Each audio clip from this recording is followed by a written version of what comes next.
a stay-at-home dad, watching Disney movies he never had. His daughter digs through all the VHS, crushing the classics in a princess dress. Informed like Scuttle, Kurt's got your ticket, making it real like Jiminy Cricket. Most are off the Captain Hook, but if the Tweedledum, he'll be taking more shots than Bambi's mom. Leaves him raised like Simba, or cracked like the beast dishes. He'll show you a whole new world, you won't need 3 wishes. Stay at home, Disney Dad.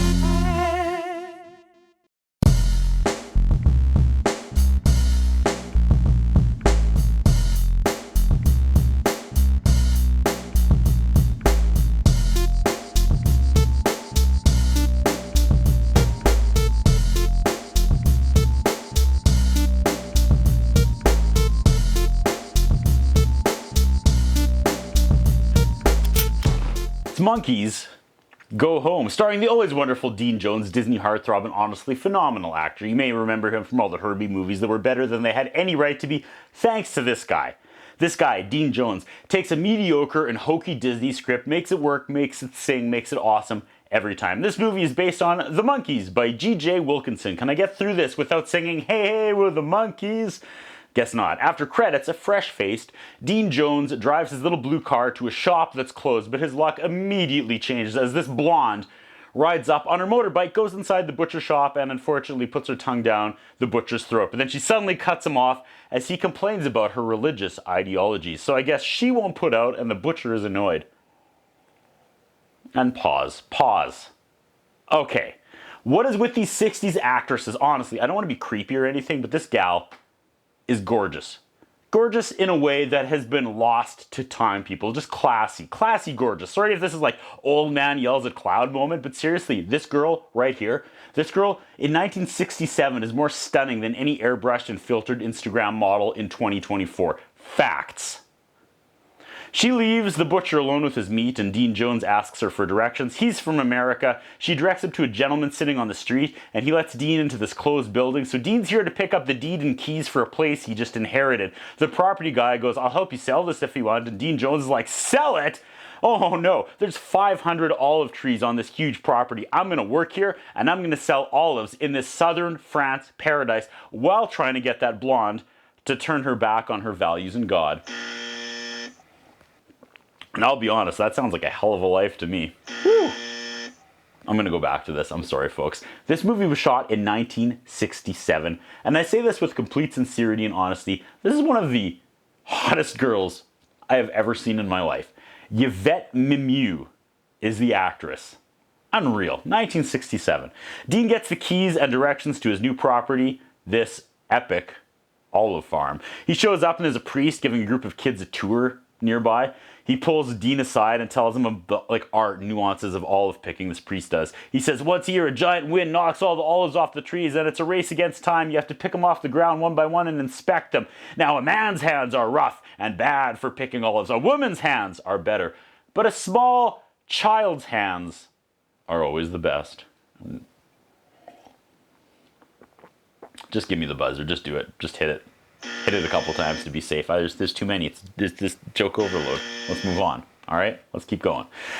Dean goes inside his olive castle, pulls out some black and white pictures, and Dean has a better idea than women and children. He has a picture of 4 monkeys. He wakes up the next morning to the sounds of someone inside his house, and it's the blonde making him breakfast.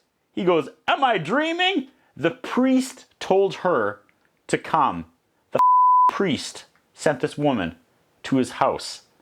She tells him she has 9 children outside, and he's immediately repulsed. They go outside, and she introduces him to these 9 kids. They're not actually her kids, though. I guess those are like her younger brothers and sisters. They want to come help him pick olives.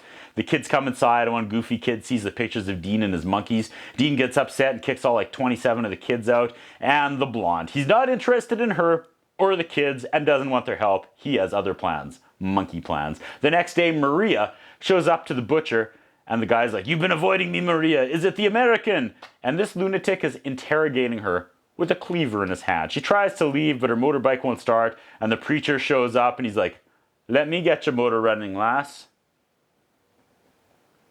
She explains to him that the American is not a bachelor and isn't interested in her. She says the kids saw his family picture and claims his kids look like monkeys, and that's why he's ashamed, because his kids are ugly. I love this girl. I love this movie. Hard cut to Dean driving with a car full of monkeys. What a time to be alive. Movie making in the 60s. Stick a bunch of monkeys or a bunch of animals in a car. Let the film roll for 5 minutes. That's it. That was enough. And I'll be honest, it's awesome.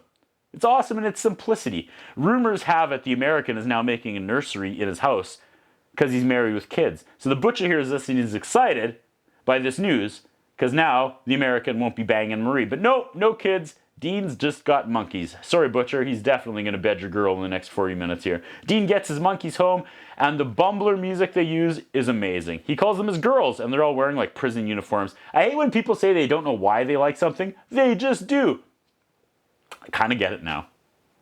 Even without Marie, who by the way is about a 67 out of 10, this movie has some bizarre, weird charm to it. It's fun. It's just Dean getting monkeys to go from A to B back to A, and whatever happens, happens. Keep rolling. Marie shows up and is like, why didn't you tell me you have a family? He's like, and he opens the door, and she sees the monkeys. She's all in, though, because no kids means he's back on the market.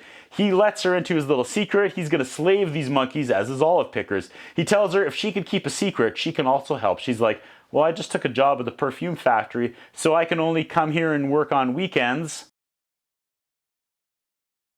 and late evenings, and bites her bottom lip.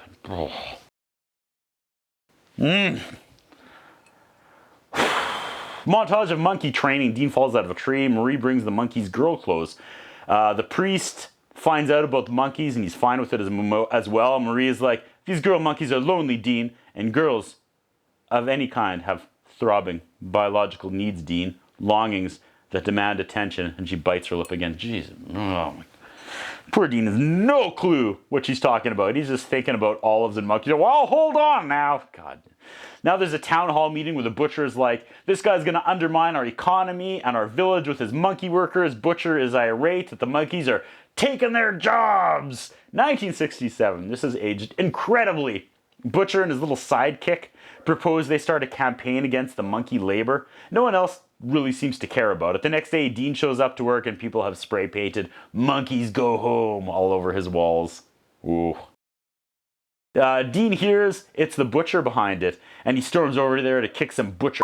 Butcher tells him to go back to America and take his slave monkeys with him. He says, how is it different than a horse or a chicken? And Butcher says, man has taught animals to do work they cannot do for themselves. And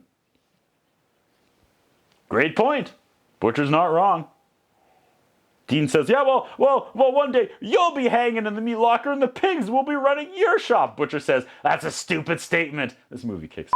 Now Marie is like, how did they find out? And Dean's like, because you told your butcher boyfriend, you dumb. This guy's priorities are whack. Look at her. Look at her. If she started lighting bald eagles on fire and punting orphans across the street, I'd totally forgive her. Look at her. Dean drives away and the father chases after him on a motorbike and pulls him over and gives him some advice. Since no one wants Dean to use his slave monkeys to pick olives, he uses his slave monkeys to pick it downtown about how the monkeys want to work as well.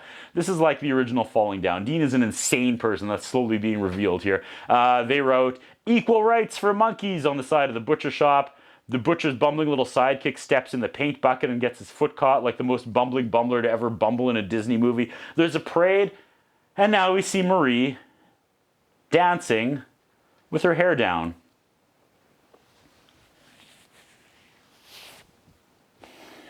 I'm good.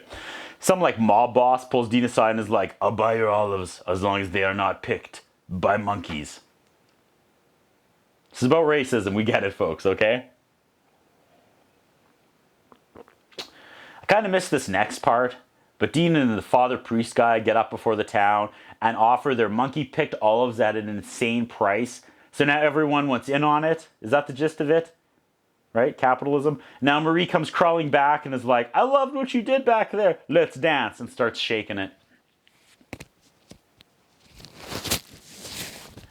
The bad guys continue to scheme. Dean drives the blonde home and she's like, are you going to invite me in? And he goes, your mother will be worried. She begs him and he's like, I said no. And he kisses her and sends her on her way. She goes, does this kiss mean something? And he goes, well, it means I'm a man and you're a woman. Oh my God, this guy.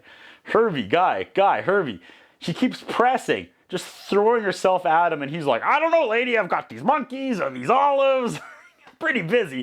She starts getting angry with him, and yeah, after that she snaps, why do you always have to talk so much, and runs off. Oh, you blew it, Dean. Dean goes to his front door, but it's open.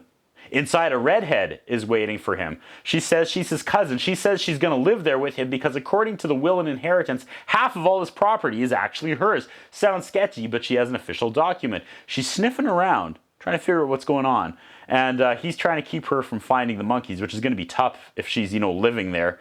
He sends her to bed, and then Marie has settled down, and she comes back, and she lets herself in. And the cousin comes in, and she's like, who's this blonde?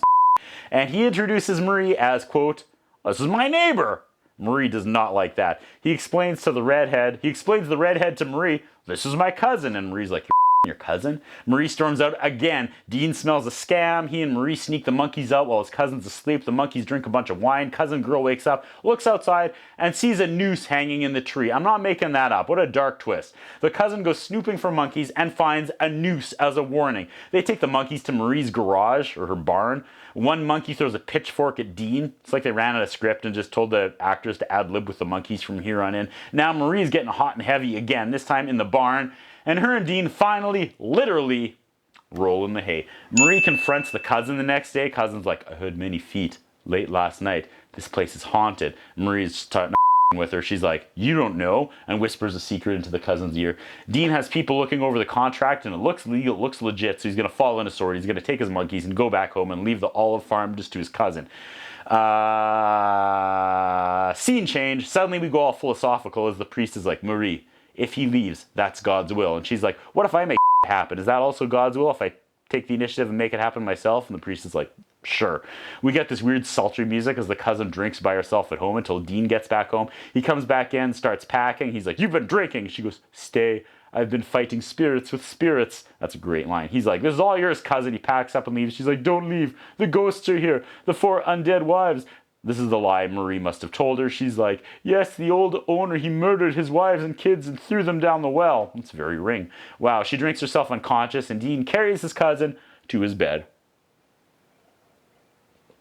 I would suggest it's not the monkeys that need to go home right now.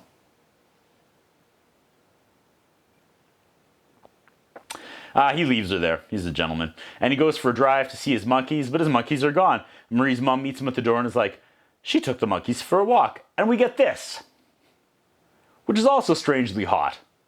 Moving on.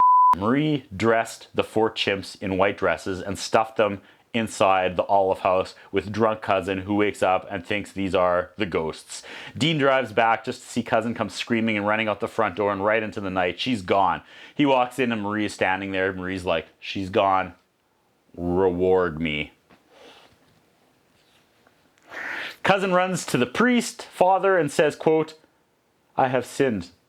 The devil has come to claim me. I have much to confess, the cousin says that. That's awesome. I'll say it again. This movie, even without the smoke show Marie, is awesome. The next day, priest takes Dean to like a Sopranos mob meeting with the butcher and his cronies. Father toasts to all the honest men, and Marcel, the butcher, is looking nervous as Father drops the bombshell. The cousin confessed that Marcel the butcher paid her to pretend to be his cousin to swindle him out of his olive farm. It gets heated and Dean has the correct contract as proof. A fight breaks out to circus music. Marcel and his cronies all turn on each other. The monkeys show up in a cab. How? What? They join the brawl. Everybody's fighting. Dean collects his 4 monkeys and gets them into his car. This brawl goes on for like 20 minutes of this movie. The actors are just destroying every movie set for real, which must have been really fun and rewarding for like this shoot day, right? That would have been a fun day at work. Dogs loot the butcher shop. Poor Marcel is ruined. Karma, am I right? Father is walking around with a giant club. He calms the crowd down. He says, this olive branch is a symbol of peace. Why must I bash your heads in with it? What a line. Then a giant wind comes, knocks all the olives off the trees. It's time to pick olives. Olive picking montage. It's been like 15 minutes since I've seen Marie. Come on now. Where is she? Oh, she left. Okay. Monkeys pick the olives to goofy music. Everyone watches the spectacle. Marie suddenly shows back up with a male monkey. The lady monkeys see the dude monkey, and Marie is like, look, the girls are happy already. Dean goes, they are also happy. What does that mean? The gal monkeys don't want to pick olives now. They got something better in mind. They drive the male monkey away, and the girl monkeys chase them. Now the crowd is asked to help pick the olives to help the American. Father leads the charge. Yes, let's all help the American harvest his olive crop.